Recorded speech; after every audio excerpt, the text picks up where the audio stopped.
नमस्कार विद्यार्थी मित्रों, कल हमने देखा कि किस तरह से रासायनिक समीकरण की प्रक्रियाओं के कौन कौन से प्रकार हैं, उन्हें कैसे लिखते हैं, उनके सूत्र, समीकरण, ये कल हमने देखे।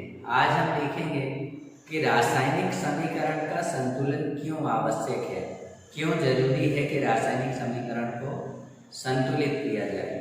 सबसे पहले आपको यहाँ पे मैं दिखाता हूँ, ये जो सूत्र लिखा है Zn plus H2SO4 equal to ZnSO4 plus H2। यहाँ पे ये जो है Zn और H2SO4 ये अभिकर्मक है, और ये जो है ZnSO4 plus H2 ये जो है उत्पाद है। यानी ये रासायनिक अभिक्रिया में भाग ले रहा है और ये बाद में बन रहा है।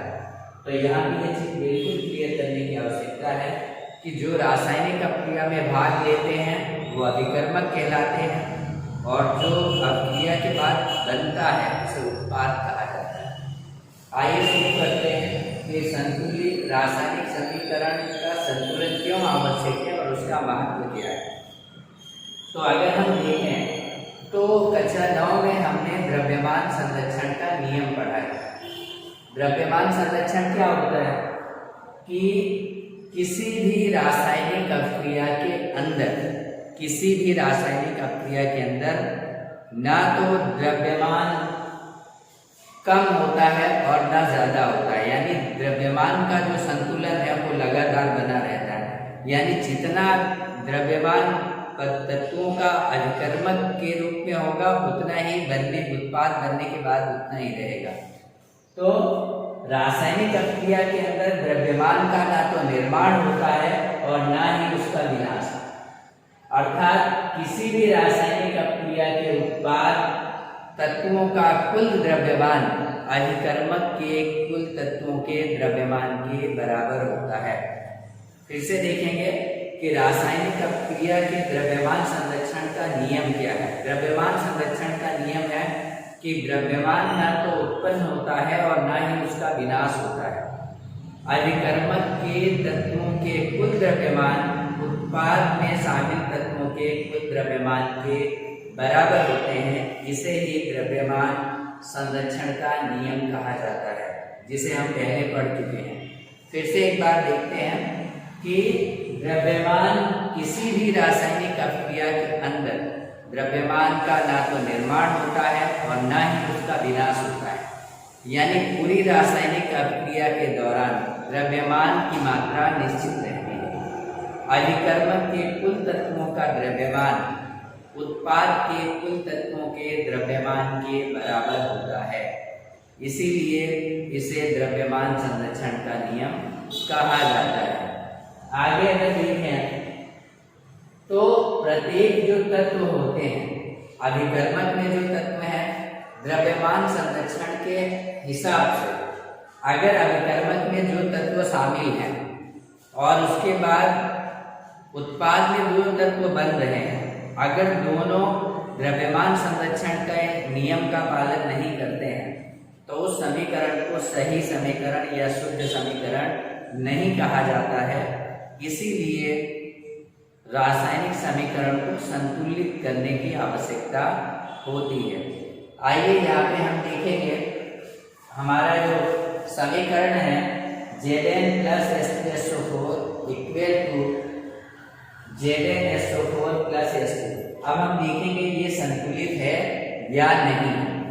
यहाँ पे हमने एक टेबल बनाई है, क्रम संख्या 1 2 3 4। अब देखेंगे Zn हमारा अभिकर्मक जो है उसमें Zn में परमाणुओं की संख्या सिर्फ 1 है, हाइड्रोजन की संख्या 2 है, सल्फर की संख्या 1 है और ऑक्सीजन की संख्या 4 है। यानी अभिकर्मक के अंदर जिंक के परमाणुओं की संख्या 1, हाइड्रोजन के परमाणुओं की संख्या 2, सल्फर के परमाणुओं की संख्या 1 और ऑक्सीजन के परमाणुओं की संख्या 4। फिर से देखेंगे, यहाँ पे आपको अभिकर्मक पे ध्यान देना है। जिंक की संख्या 1, हाइड्रोजन की संख्या 2, सल्फर की संख्या 1 और ऑक्सीजन की संख्या 4। ये अभिकर्मक है, यानी अभिकर्मक में ये 4 तत्व शामिल है। जिंक शामिल है, हाइड्रोजन शामिल है, सल्फर शामिल है और ऑक्सीजन शामिल है। अब हम देखते हैं कि उत्पाद जो बनता है उसमें क्या है।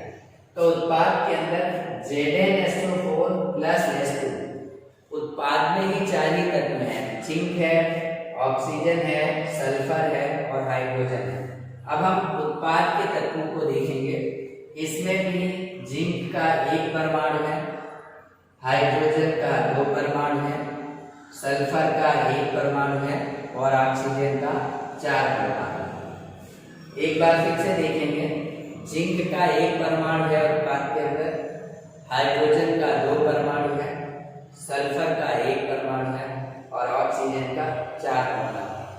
अगर आप इस टेबल पर नजर दौड़ाएं और इस समीकरण पर नजर दौड़ाएं तो आपको ये देखने को मिल रहा है कि ये समीकरण पूरी तरह से संतुलित है, यानी जितनी परमाणुओं की संख्या अभिकर्मक में है उतनी ही परमाणुओं की संख्या उत्पाद में भी है। तो इस तरह से ऐसा कहा जा सकता है, या हम ऐसा कहते हैं कि ये समीकरण एक संतुलित रासायनिक समीकरण है। क्या है ये? एक संतुलित रासायनिक समीकरण है।